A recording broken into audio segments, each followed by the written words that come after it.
America, Israel और Iran के बीच 2 हफ्तों के लिए युद्ध विराम का ऐलान हुआ है।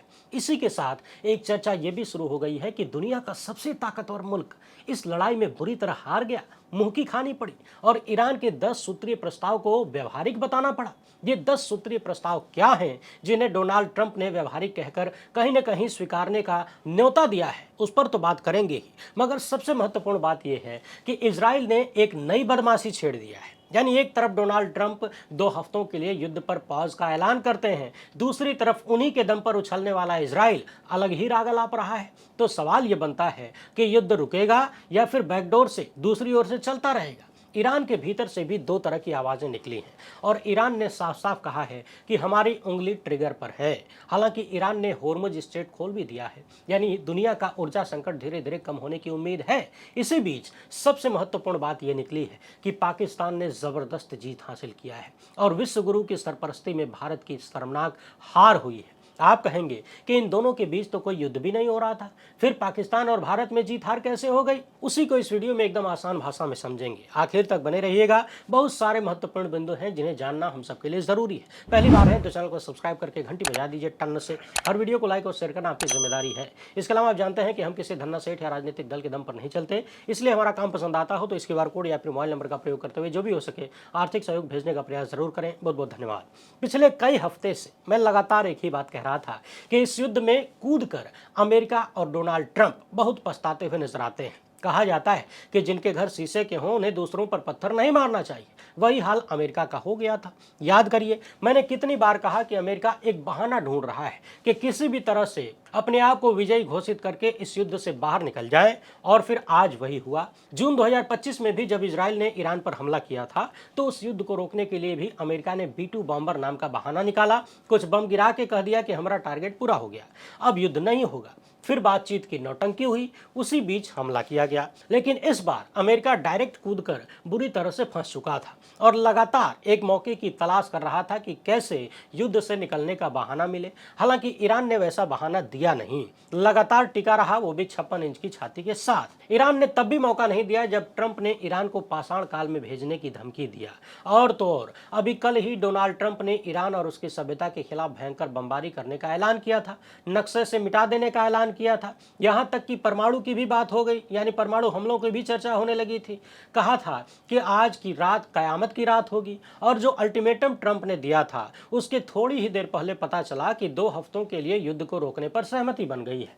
कल जब डोनाल्ड ट्रंप की धमकियों की बातें सामने आ रही थी, लोगों के बीच तमाम आशंकाएं थीं, डर था, मगर ट्रंप का कैरेक्टर कह रहा था कि ये आदमी खाली हवा बना रहा है, हवा बनाकर अचानक से गुब्बारे में छेद कर देगा, या फिर यूं समझिए कि छेद की प्लानिंग पहले से थी, हवा बनाना तो खाली उसको पूरा करने की व्यवस्था थी। बहरहाल अपनी लाज बचाते हुए अमेरिका ने एक कदम पीछे लिया है और ईरान के 10 सूत्रीय प्रस्ताव को कहीं न कहीं स्वीकार करता हुआ नजर आता है।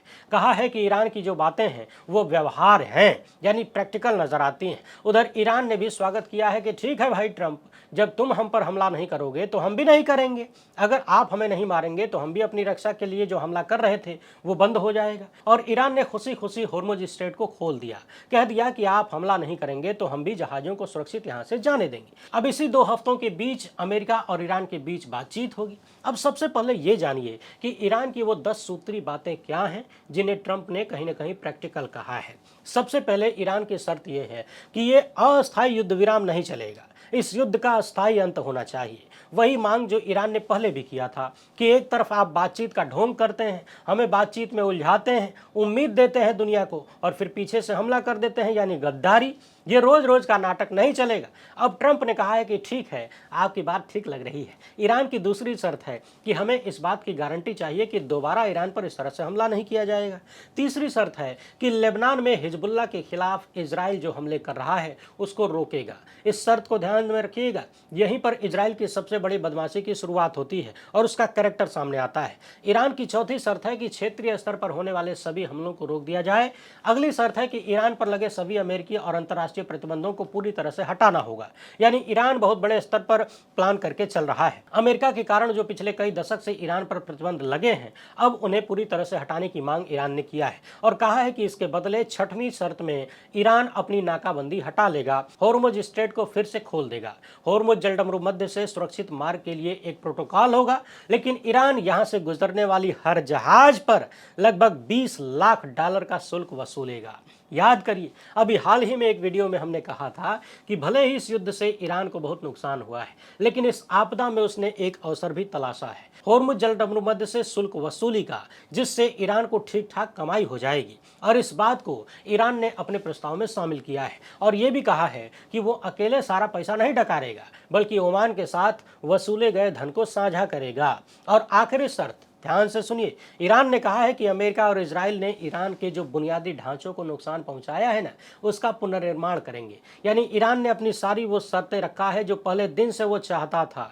वो सारी शर्तें भी इसमें शामिल हैं जो हाल ही में दिल्ली में ईरान के सांस्कृतिक और धार्मिक प्रतिनिधि ने हमसे बातचीत में कहा था। और ईरान ने यह भी कह दिया है कि युद्ध अगर बंद करना है तो हमारी ये सारी शर्तें स्वीकारिए, क्योंकि हमला हमने नहीं किया था, आपने किया था, वो भी धोखे से।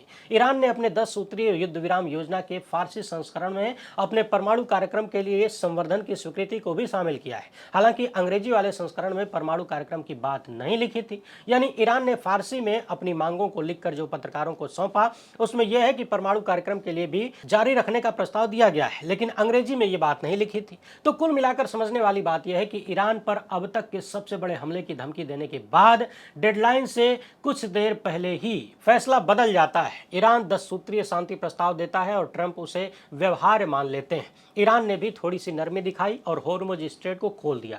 यानी दुनिया की ऑयल सप्लाई का बड़ा हिस्सा यहीं से आता है, गैस सप्लाई होती है। अब थोड़ी राहत मिल सकती है, पूरी दुनिया की अर्थव्यवस्था को सुकून की सांस मिल सकती है। उधर ईरान ने अपने प्रस्ताव में जो परमाणु कार्यक्रम को लेकर लिखा, खासकर फारसी संस्करण में, इस पर ट्रंप बुरी तरह से फंस गए हैं। लोग कह रहे हैं कि क्या आपने ईरान की परमाणु वाली बात भी मान लिया है जिसके खिलाफ आप युद्ध में उतरे थे? तो ट्रंप का कहना है कि नहीं नहीं, यह झूठ खबर है। बाकी ट्रंप कितने सत्यवादी हैं ये तो दुनिया जान चुकी है। समझने वाली बात यह है कि दो देशों के बीच किसी प्रस्ताव पर सहमति बनती है, वहां ईरान फारसी वर्जन में लिखता है कि न्यूक्लियर एनरिचमेंट की अनुमति होगी। यानी ईरान अपना न्यूक्लियर प्रोग्राम बंद नहीं करेगा, जबकि ट्रंप ने तो शर्त रखा था कि नहीं पूरी तरह से खत्म करो। यानी इस पूरे मामले को देखें तो चौतरफा हार ट्रंप और अमेरिका की ही नजर आ रही है। और ईरान के सुप्रीम नेशनल सिक्योरिटी काउंसिल ने तो खुद को विजेता घोषित किया है बाकायदा, और कहा है कि दुश्मन को ऐतिहासिक हार मिली है। इसी के साथ ईरान की सर्वोच्च राष्ट्रीय सुरक्षा परिषद ने लिखा है कि ईरानी राष्ट्र के विरुद्ध अपने अन्यायपूर्ण, अवैध और आपराधिक युद्ध में दुश्मन को यानी अमेरिका को एक निर्विवाद, ऐतिहासिक और करारी हार का सामना करना पड़ा है। परिषद ने लिखा है कि ईरान युद्ध की समाप्ति तभी स्वीकार करेगा जब इसकी 10 सूत्री योजना के अनुरूप सभी विवरण अंतिम रूप से तय हो जाएंगे। और ध्यान रहे, इसका अर्थ युद्ध की समाप्ति बिल्कुल नहीं है। परिषद ने कहा है कि वार्ता शुक्रवार को इस्लामाबाद में शुरू होगी, जिसमें अमेरिका पर पूर्ण अविश्वास जताया जाएगा। यानी ईरान को अमेरिका पर रत्ती भर भी भरोसा नहीं है। हालांकि यह भी कहा है कि आपसी सहमति से इस 2 सप्ताह की अवधि को और बढ़ाया जा सकता है। आगे ईरान की सुरक्षा परिषद ने साफ साफ कह दिया है कि हमारी मुट्ठी यानी हमारी उंगली ट्रिगर पर है। अगर दुश्मन ने जरा भी गलती की तो पूरी ताकत से जवाब दिया जाएगा। यानी ईरान चौकन्ना है, उसे अमेरिका के कैरेक्टर पर बिल्कुल भी भरोसा नहीं है। अमेरिकी चरित्र ईरान को पूरी तरह से याद है। वो किसी भी हाल में अमेरिका पर आंख बंद करके भरोसा करने के लिए तैयार नहीं। वो बार बार इस तरफ इशारा कर रहा है कि बाकी सब तो ठीक है, लेकिन अमेरिका और उसके कैरेक्टर पर भरोसा नहीं कर सकते। यानी फिलहाल 2 सप्ताह के लिए बातचीत को एक विंडो खुली है। इस्लामाबाद में ये बातचीत होगी। इस बातचीत के बाद या तो शांति होगी या फिर बड़े स्तर पर युद्ध भी हो सकता है। वैसे एक बात और ध्यान रखिएगा, अमेरिका और इजराइल का जो कैरेक्टर है वो कहता है कि किसी भी हाल में इन पर भरोसा नहीं किया जा सकता। ये भरोसेमंद नहीं है, साथी के रूप में भी, दुश्मन के रूप में भी। देखिए ना, एक तरफ अमेरिका 2 सप्ताह के लिए युद्ध रोकने पर तैयार हुआ, दूसरी तरफ उसी के पिट्ठू इजरायली प्रधानमंत्री कहते हैं कि ईरान के खिलाफ 2 सप्ताह के लिए हमले को रोकने के फैसले का समर्थन करता हूं, लेकिन इसमें लेबनान, हिजबुल्लाह के साथ युद्ध शामिल नहीं है। यानी ईरान पर हमला नहीं करेंगे परंतु हिजबुल्लाह पर हमला करेंगे। यानी हर तरफ युद्ध बंद नहीं होगा, इजराइल लड़ता रहेगा। अब समझने वाली बात यह है कि दुनिया को पता है हिजबुल्लाह ईरान का है, यानी ईरान द्वारा ही ईरान के लिए ही चलाया जाता है। तो जब इजराइल हिजबुल्लाह से लड़ता रहेगा, फिर क्या आप शांति की उम्मीद कर सकते हैं? क्या इस सारे खेल में ये नजर नहीं आता कि पूरी दुनिया की अर्थव्यवस्था डमाडोल हो रही थी, खुद अमेरिका आर्थिक रूप से परेशान था, ट्रंप पर भयंकर दबाव था, आने वाले चुनाव में कुर्सी डोल जाएगी, तो इस दबाव को कम करने के लिए ये सारा व्यूह रचा गया है। अमेरिका में लाखों की संख्या में वहां की जनता बार बार सड़कों पर आ रही है। तो क्या इन सब से निपटने के लिए ये चाल चली गई है? क्या इजराइल पर अमेरिका की इतनी भी नहीं चलती कि वो नेतन्याहू को रोक सकें? क्या ट्रंप नेतन्याहू के हाथों इस कदर गुलाम है कि जिस नेतन्याहू के कहने पर अमेरिका युद्ध में कूद गया, अपनी जनता के टैक्स के पैसे को बर्बाद करने लगा, उस नेतन्याहू को रोक पाना मुश्किल है अमेरिका के लिए? तो सवाल यह है कि यह कैसा युद्ध विराम है जिसमें एक देश लड़ते रहने का ऐलान कर रहा है? ईरान की सरकार और वहां के सरकारी मीडिया ने खुले तौर पर इस युद्ध विराम को अपनी जीत के रूप में प्रस्तुत किया है और कहा है कि ईरान ने इस युद्ध में अपने लगभग सभी लक्ष्य हासिल कर लिए हैं। दुश्मन ऐतिहासिक रूप से फेल हो गया है। युद्ध की शुरुआत में ही सर्वोच्च नेता की हत्या हुई, बहुत सारे वरिष्ठ अधिकारी मारे गए। यह युद्ध हमारे यानी ईरान के अस्तित्व के लिए खतरा था, इसलिए यह बड़ी जीत है। 30 से ज्यादा दिनों तक चले इस युद्ध में ईरान लगातार टिका रहा और बच गया, इसलिए यह हमारी जीत है। एक चर्चा यह भी है कि क्या यह बातचीत सफलतापूर्वक हो पाएगी या फिर कुछ बाधाएं भी आ सकती हैं, क्योंकि अमेरिका और ईरान के बीच भरोसे की बहुत कमी है। दो बार बातचीत के दौरान युद्ध हो चुका है। वैसे जानकारों का यह भी मानना है कि ईरान भले ही इस युद्ध में अपनी जीत का दावा कर रहा हो, लेकिन वो बहुत कमजोर स्थिति में आ चुका है। सेना को भारी नुकसान हुआ है, अर्थव्यवस्था चरमरा गई है, सत्ता पक्ष और विपक्ष के बीच रिश्ते बहुत खराब हैं। जनता भी काफी हद तक नाराज हो सकती है, क्योंकि पिछले दिनों ईरानी सरकार ने कुछ ऐसे लोगों को फांसी दी जिन्हें जनवरी में प्रदर्शन के दौरान गिरफ्तार किया गया था। ऐसे में सरकार की जनता पर पकड़ भी कमजोर हुई है। दूसरी तरफ अमेरिका का दावा है कि उसने युद्ध विराम इस शर्त पर स्वीकारा है कि होर्मुज स्ट्रेट में समुद्री यातायात बिना रुकावट के चलेगा। मगर इन सब के बीच सबसे महत्वपूर्ण बात यह है कि अपना पड़ोसी पाकिस्तान बड़ा चौधरी बनकर उभरा है। जी हाँ, ईरान और अमेरिका दोनों ने घोषित तौर पर पाकिस्तान को धन्यवाद दिया है। यह धन्यवाद इसलिए है क्योंकि पाकिस्तान ने बातचीत करके 2 सप्ताह के लिए युद्ध विराम करवाया है। यानी भारत के 56 इंची महामानव चुनावी रैलियों में अपने नेताओं से झूठा दावा करवाते रह गए कि फोन पे रूस और यूक्रेन का युद्ध रुकवा दिया, हम विश्वगुरु हैं, 56 इंची हैं। यानी इनका जुमला पाकिस्तान ने सही साबित कर दिया और पाकिस्तानी प्रधानमंत्री तथा सेना प्रमुख ने मिलकर दुनिया के बड़े संकट को 2 हफ्तों के लिए थाम लिया। खुद अमेरिकी राष्ट्रपति डोनाल्ड ट्रंप ने कहा कि पाकिस्तान के नेतृत्व के साथ बातचीत के बाद अगर ईरान होर्मुज के जहाजों की आवाजाही की अनुमति देने पर सहमत हो जाता है तो अमेरिका और ईरान के बीच युद्ध विराम हो जाएगा। ट्रंप ने कहा कि इस युद्ध विराम पर दोनों पक्ष सहमत हैं। विनाशकारी हमले की डेडलाइन जो भारतीय समय के अनुसार सुबह 5:30 बजे थी, वो खत्म हो रही थी। उसके ठीक 10 मिनट पहले ही पाकिस्तान के प्रधानमंत्री शहबाज शरीफ ने ऐलान किया कि यह सीज फायर तत्काल प्रभाव से लागू हो गया। अब आप थोड़ी देर के लिए कल्पना करिए, यही ऐलान अगर भारत के प्रधानमंत्री ने किया होता तो आज पूरे देश में गोदी मीडिया और इनके पालतू कैसा माहौल बनाते। अरे यहाँ तो 5 राज्यों का विधानसभा चुनाव इसी मुद्दे पर निपट जाता। मगर सवाल यह है कि इस क्षेत्र में जो विजय भारत को मिलनी चाहिए थी, जो चौधराहट भारत को मिलनी चाहिए थी, वो पाकिस्तान लूट ले गया और 56 इंच वाले महामानव चुनावी रैलियों में झूठ बोलते रह गए। सोचिए ये कितना बड़ा मौका था भारत के लिए पूरी दुनिया में अपनी ठसक जमाने का। गुजराती जोड़ी के भक्त और गोदी मीडिया बार बार हर मामले में पाकिस्तान को घसीटते हैं, उसे छोटा और कमजोर बताने की कोशिश करते हैं, अपनी कूटनीति को बहुत बड़ा बताते हैं। लेकिन पाकिस्तान ने पिछले कुछ वर्षों में लगातार ये दिखाया है कि नरेंद्र मोदी की सत्ता की कूटनीति अब पाकिस्तान के सामने बिल्कुल भी टिक नहीं पा रही। ये हम सब के लिए एक शर्मनाक क्षण है कि हम गोदी मीडिया के भीतर विश्वगुरु होने का दावा करते रह गए, व्हाट्सएप इंडस्ट्री में पैसे खर्च करके झूठ फैलाते रह गए और पाकिस्तान विश्वगुरु बन गया। हालांकि विश्वगुरु जैसी कोई परिभाषा होती नहीं है, लेकिन जो लोग विश्वगुरु होने का दावा कर रहे थे उनके मुंह पर पाकिस्तान ने जोरदार शर्मनाक तमाचा मारा है। आप यूं समझिए कि भारत पाकिस्तान के बीच युद्ध में सीज फायर का ऐलान अमेरिका करता है और अमेरिका ईरान के बीच युद्ध का सीज फायर का ऐलान पाकिस्तान कर रहा है। इससे कहीं ना कहीं ये बात भी साबित होती है कि जबान से 56 इंच होना देश की मजबूती के लिए जरूरी नहीं है। उस 56 इंच के भीतर कलेजा भी होना चाहिए, बुद्धि भी होनी चाहिए, कूटनीति को समझने की ताकत भी होनी चाहिए और सबसे महत्वपूर्ण बात, आर्थिक और नैतिक रूप से ईमानदार होना चाहिए, भ्रष्ट नहीं। यदि आपकी फाइलें किसी के पास हैं तो आप कठपुतली की तरह नाचते रहेंगे और झूठ के सहारे चाहे जितनी हवा बनाई जाए वो अचानक से निकल जाती है। इस पूरे घटनाक्रम में अमेरिका, इजराइल, ईरान लड़ रहे थे, उन सब का अपना अपना अलग अलग नुकसान है, लेकिन सबसे ज्यादा और दीर्घकालिक नुकसान, छवि का नुकसान यदि किसी को हुआ है तो वो है भारत, क्योंकि पूरी दुनिया में भारत की छवि खराब हुई है। भारत की सत्ता में बैठे कुछ लोगों के कारण पूरे मुल्क का नाम इतिहास में खराब हुआ है। हमारी सरकार इतनी भी हिम्मत नहीं कर सकी कि ईरान के मुखिया की हत्या पर 2 शब्द बोल सके। प्रधानमंत्री की जबान आज तक कायदे से नहीं खुली।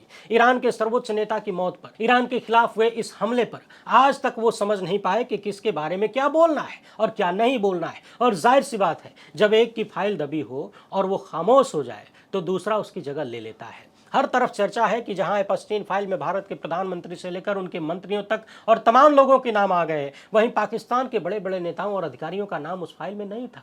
क्यों नहीं था? ये छिपा लिया गया या फिर सच में नहीं था, हमें नहीं मालूम, मगर जिनका था उनका सरेंडर देखकर बहुत कुछ समझ में आता है। अब आप लोग खाली उन लाइनों को याद करके शर्म महसूस करते रहिए जिन्हें 2014 के चुनाव से पहले किसी महामानव अवतारी पुरुष ने बोला था कि मैं देश नहीं बिकने दूंगा, मैं देश नहीं झुकने दूंगा। सेठों के नाम देश बेच भी रहे हैं और बाहरी दुश्मनों के सामने झुकते हुए भी नजर आते हैं। वैसे ध्यान रहे, झुकने के मामले में देश नहीं, सिर्फ सत्ता में बैठे लोगों का नाम आना चाहिए जिनकी फाइलें किसी और के पास दबी हुई हैं। बाकी देखते जाइए, इस युद्ध को लेकर, युद्ध विराम को लेकर और आगे की रणनीति को लेकर पाकिस्तान के इस्लामाबाद में मीटिंग होने वाली है, यानी दुनिया की नजर इस्लामाबाद पर होगी। थोड़ी देर के लिए कल्पना करिए, यही बातचीत अगर दिल्ली में होने वाली होती, हालांकि दिल्ली वाले उसको अहमदाबाद लेके चले जाते खिसका के, लेकिन जरा कल्पना करिए कि किस तरीके का प्रचार होता। G20 का मामला तो आपको याद ही होगा, शायद उससे 1000 गुना बड़ा प्रचार प्रसार इस मामले में किया जाता कि देखिए हम विश्वगुरु बन गए हैं, हम दुनिया के झगड़े सुलझा रहे हैं।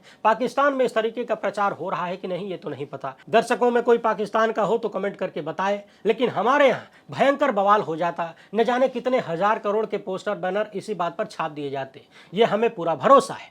ऑपरेशन सिंदूर को याद करिए, कथित रूप से प्रेशर में आकर सीज फायर हुआ, ऐलान करने की हिम्मत नहीं हुई, मगर फिर भी प्रचार में कोई कमी नहीं थी। उसके नाम पर, ऑपरेशन सिंदूर के नाम पर चुनाव में वोट का कटोरा फैला दिया गया। और यदि अमेरिका ईरान युद्ध के बीच मध्यस्थता करने का अवसर मिल जाता और मध्यस्थता में पॉजिटिव रिजल्ट भी आ जाता, इस तरह से अमेरिका और ईरान खुलेआम बातचीत का श्रेय देते, मध्यस्थता का श्रेय देते, तो सोचिए कि भक्तों की लॉबी, गोदी मीडिया और भाजपाई नेता किस लेवल पर चले जाते। जब ये लोग रूस यूक्रेन को लेकर झूठी बात बड़े बड़े मंचों से बोल सकते हैं, फर्जी हवा बना सकते हैं, फोन करके युद्ध रुकवा दिया, तो फिर ऐसे मौके पर क्या क्या कर जाते। बहरहाल इस मामले में पाकिस्तान ने बाजी मारी है और मोदी सत्ता ने बुरी तरह से बाजी को हारा है। हालांकि ध्यान रहे, ये हार भारत और भारत की जनता का नहीं है, ये भारत की साख की हार नहीं है, ये गुजराती जोड़ी की साख की हार है, उनकी व्यवस्था की हार है। वैसे आप इस मामले पर क्या सोचते हैं, अपनी राय कमेंट बॉक्स में जरूर लिखिएगा। पहली बार है तो चैनल को सब्सक्राइब कर लीजिए। हमसे जुड़ने के लिए बहुत बहुत धन्यवाद। जय हिंद।